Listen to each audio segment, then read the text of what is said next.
Ma conférence va porter sur le mouvement de professionnalisation de l'enseignement, mais plus particulièrement au Québec. Pourquoi cette question-là? C'est d'abord pour moi aussi une question personnelle parce que j'ai commencé à travailler dans le domaine de la formation et de la profession enseignante exactement en 1986 lorsque je suis devenu l'assistant de Claude Lessard.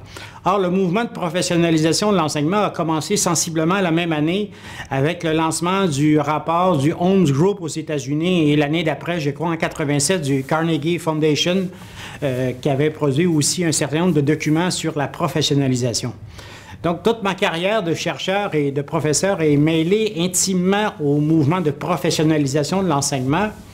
Et là, ça fait plus de 25 ans, un quart de siècle, que ce mouvement fonctionne en Amérique du Nord et en Europe, mais particulièrement au Québec. Et donc, le but de ma conférence, ça va de faire une sorte de bilan d'étape, parce que je ne pense pas que ce mouvement-là va s'achever dans les prochaines années.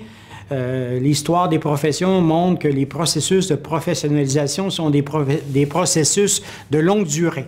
Cependant, au bout de 25-30 ans, je pense qu'on peut faire un bilan, et le bilan que je vais faire va s'avérer, au fond, un bilan assez négatif dans la mesure où je vais essayer de montrer que le mouvement de professionnalisation au Québec est un mouvement largement bloqué.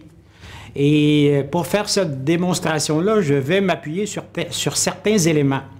Je vais rappeler d'abord l'évolution de l'effectif enseignant et les phénomènes liés à la précarisation du travail enseignant.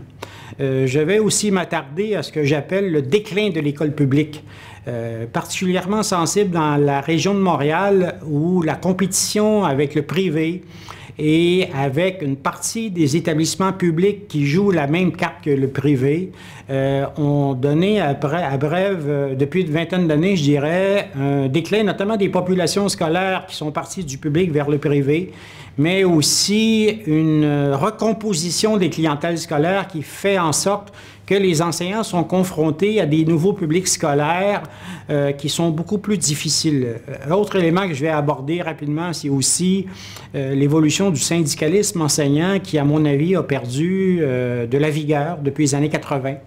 Le récent schisme qui date d'une dizaine d'années, de 7-8 ans, je crois, entre la CSQ et d'autres associations d'enseignants ne s'était pas vu depuis les années 40-50 au Québec. Bref, à mon avis, il y a un certain nombre d'éléments qui jouent le rôle de verrou ou d'éléments de blocage du mouvement de professionnalisation, et ce sont ces éléments-là que je vais interroger, et j'aurai le plaisir de vous faire part de mes arguments et des thèses que je vais défendre ce jour-là. Merci.